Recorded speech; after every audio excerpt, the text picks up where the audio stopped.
Yeah. All right, we're gonna get in position. All right, man. You've been training for this fight. This is a boxing match, right? You've been training for this fight. You gotta close your eyes. Don't look at me. Melt into the seat. You've been training for this fight, your debut fight, for like the last 6 months. You're going against your main competitor, main op, whoever that may be. Yeah. All right, you got the whole town behind you as you walking out to the ring. What song is playing as you step out? The first person to step out on this ring. What song is playing? 26A on my set. Okay, your song is playing. Okay, makes sense. Makes sense. Set. If you didn't have a song, what song would be playing? If I didn't have a song, I'm about to fight. What's your come out song? Fight song. Mine's Freestyle by Lil Baby. Freestyle by Lil Baby. Yeah. Shout out my that's me. Walking out. Yeah. What's yours? Damn, I gotta think. Think on it. Remember we walking out, we fighting. You know? I be listening to Badman music, Jamaican. Okay, if that's where you from, then rep that. Yeah. That's a fact. Yeah, then rep that. So you walking out to that. You know, it's always been really hard for me to get into Jamaican or Caribbean sound. Like I hear, but you know the parties, right? Everybody kind of got the same, like couple sets or couple songs or whatever that comes on in the Caribbean section of the parties. But I never really got into anything outside of what I would hear. Yeah. Because I don't have any roots there. I don't have any influence there. But I'm starting to understand more now living in Brooklyn. Yeah. That shit is they everywhere. On that. It's everywhere. Everyone think that like they be talking to me like I'm Jamaican. I'm like, I don't speak patois. They actually still speak it like out here. Yeah. What's your background? Where you from? I don't know. But apparently I'm Ghanaian. You don't know where you from? Well, like from the continent, from the motherland? No. Do you?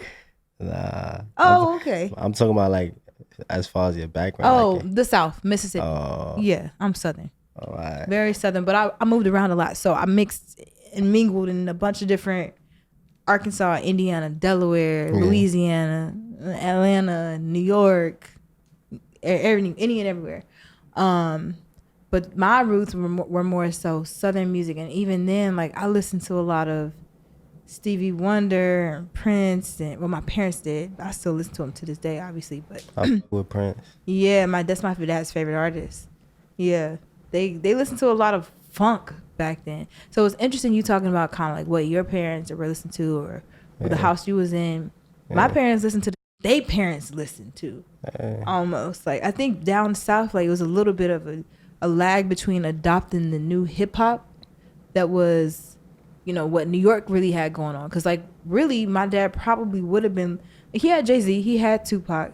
He had Outkast, a couple of them. But, like, they listened to a lot of the cookout music, basically, most of the time. For sure. Most of the time. So, it is what it is. But, all right, the next segment of the show, we're talking about your brink. So, like, one of your brink, B-R-I-N-K. Brink. So, like, one of your milestone breakout moments. And we were talking about Maneuver earlier, but... I kind of want to talk about what led up to Maneuver and like how you kind of grew into that moment. Because, right, you got to be ready for that moment when it happens. He don't give it to or he or she don't give it to you until you're ready. So, like, talk about the story leading up to Maneuver dropping and then the story leading down from it.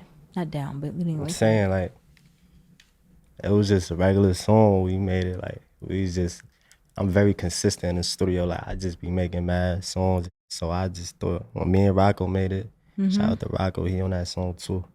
When we made it, we was just making music, regular music. Okay, so y'all was just making a regular song, but it blew up. So it was no premeditated, like, all right, we about to just go crazy. It was natural. Interesting. Nothing forced. All right, so when did you start to notice it was taking off? Probably like, the views was going up fast. Views was going up like the fastest I ever had on my videos, so that's when I knew. But then it started going crazy on TikTok.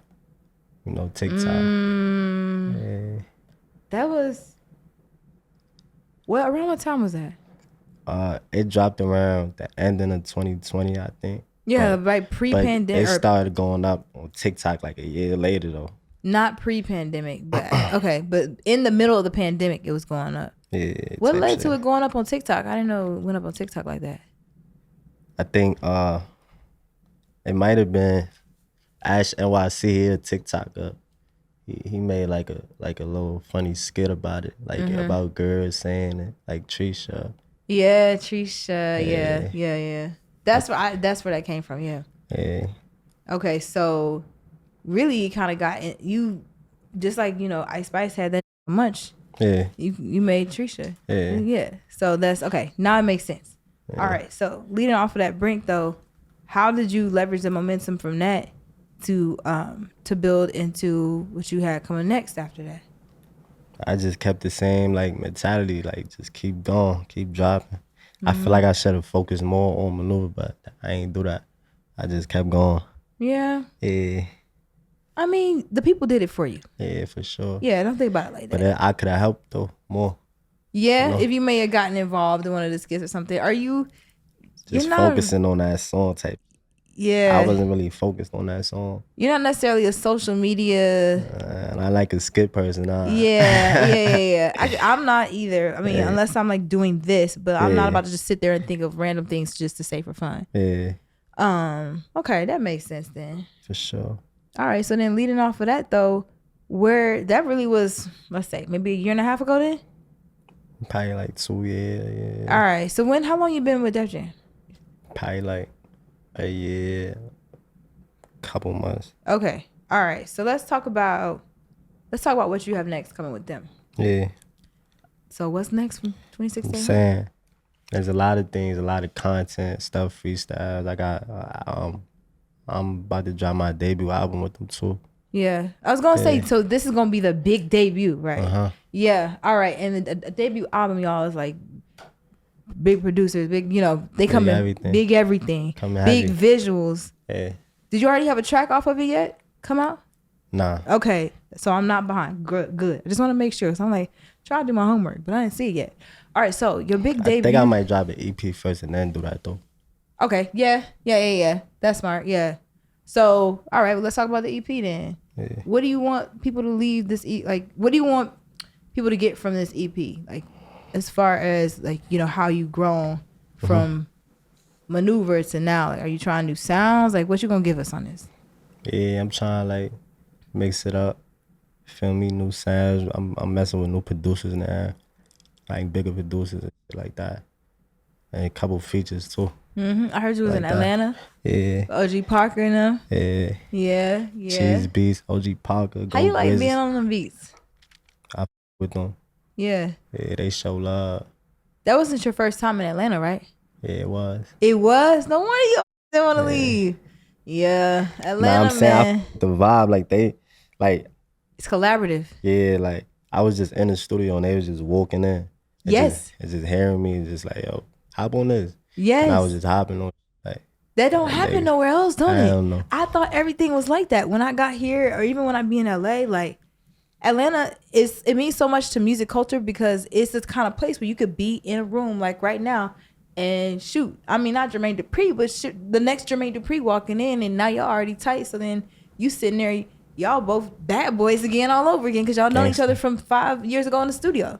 I met so many people from just being around, and I look over now and I'm like, oh, he's this now, or he's that, or me working in artist relations, I need contacts very immediately a lot of times. I'm 1 degree of separation from anybody I need to know just because of how Atlanta flows. So I with Atlanta. I'm glad you had a great experience there. For sure. Is there anything that you learned about yourself that you're taking or putting into your music now? What, from being in Atlanta? Being in Atlanta in general, or being in the studio in Atlanta, like Atlanta got a different arrogance about it. Vibe, yeah, a different vibe. Like, are you channeling any of that in your music? I'm saying, like, they making me like more comfortable on like trap beats and like that. Yeah, I would like to hear you on some trap. Yeah. I miss trap. I've been hearing all this New York for so long. Yeah. Let's go back to the trap. For sure. We need that. That was fun. I remember back in college, like Waka and Travis Porter. That was what was playing when I was in college. Like, I learned a lot about myself through those nights. Twerking to that music. It was fun. It was pain. It was pain, man. It was pain.